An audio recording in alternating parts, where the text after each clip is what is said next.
Item ಯಾವುದೇ ಇರಲಿ try ಮಾಡಿ ಆಚಿ ಚಿಕನ್ ಮಸಾಲಾ. ಆಚಿ ಚಿಕನ್ ಮಸಾಲಾ.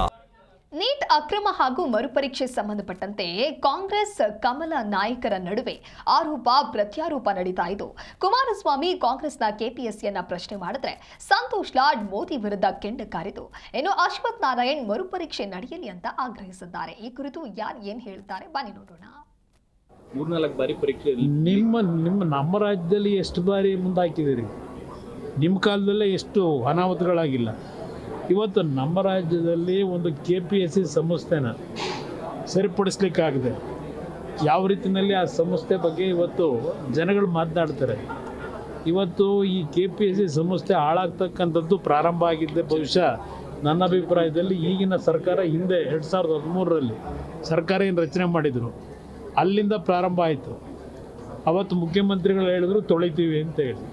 ಯಾವ ರೀತಿ ತೊಳೆದ್ರು? ಲಕ್ಷಾಂತರ ಜನ ಎಕ್ಸಾಮ್ ರೀಡು ಮಾಡಿಕೊಟ್ಟಂಥ ವ್ಯಕ್ತಿನ ತಗೊಂಡೋಗಿ KPSC ಚೇರ್ಮನ್ ಮಾಡಿ ಪಬ್ಲಿಕ್ನಲ್ಲಿ ಯಾವ ಒಂದು ಪೋಸ್ಟ್ಗಳಿಗೆ ಹಣ ನಿಗದಿ ಮಾಡ್ಕೊಂಡು ಬೀದಿನಲ್ಲಿ ಚರ್ಚೆ ನಡೀತು. ಆ ವಾತಾವರಣ ತಂದಂಥವ್ರು ನೀವು. ಕೇಂದ್ರ ಸರ್ಕಾರ ಏನು ಮಾಡಿದ್ರೆ ನಡೀತೈತೆ ರೀ? ಎಷ್ಟು ಸೋರಿಕೆ ಆದರೆ ಏನು, ಲ್ಯಾಕ್ ಇಲ್ಲ, ಬುಕ್ ಇಲ್ಲ. ಕೇಂದ್ರ ಸರ್ಕಾರ ಕೇಳೋರು ಯಾರು?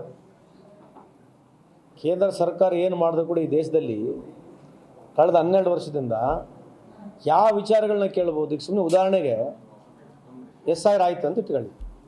ವೆಸ್ಟ್ ಬೆಂಗಾಲಲ್ಲಿ 27 ಲಕ್ಷ ವೋಟನ್ನು ತಡೆಗಟ್ಟಿದ್ರು, ಅಡ್ಜುಡಿಕೇಷನ್ ಮಾಡಿದ್ರು, ಅಲ್ಲಿ ಚೆಕ್ ಮಾಡಬೇಕಂತ ನಿಂದಿರಿಸಿದ್ರು. ಆಯ್ತು, ಈಗ ಎಲೆಕ್ಷನ್ ಆಗ್ಬಿಡುತ್ತೆ. ಈಗ 27 ಲಕ್ಷ ಜನ ಈ ದೇಶದ ನಿವಾಸಿಗಳು ಹೌದಲ್ಲ ಅವರು? ನೀಟ್ ಪರೀಕ್ಷೆ ವಿಚಾರದಲ್ಲಿ ಪೇಪರ್ ಲೀಕ್ ಆಗಿದೆ ಅನ್ನುವಂಥದ್ದು ಕೆಲವು ಭಾಗದಲ್ಲಿ ಕೆಲವು ಪ್ರದೇಶದಲ್ಲಿ ಆಗಿರುವಂಥದ್ದು ಒಂದು ವರದಿಯ ಹಿನ್ನೆಲೆಯಲ್ಲಿ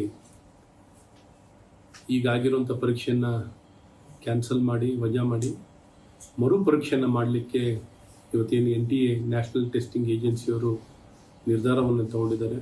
ಇದು ಒಳ್ಳೆಯ ನಿರ್ಧಾರ. ಯಾಕೆಂದರೆ ಮೆರಿಟ್ನಲ್ಲಿ ಎಲ್ಲೋ ಒಂದು ಕಡೆ ಕಾಂಪ್ರಮೈಸ್ ಆಗಬಾರ್ದು.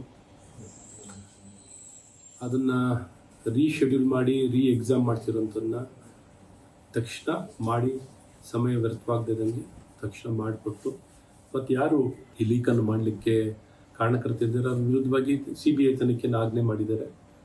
ಆ ತನಿಖೆ ಆಗಿ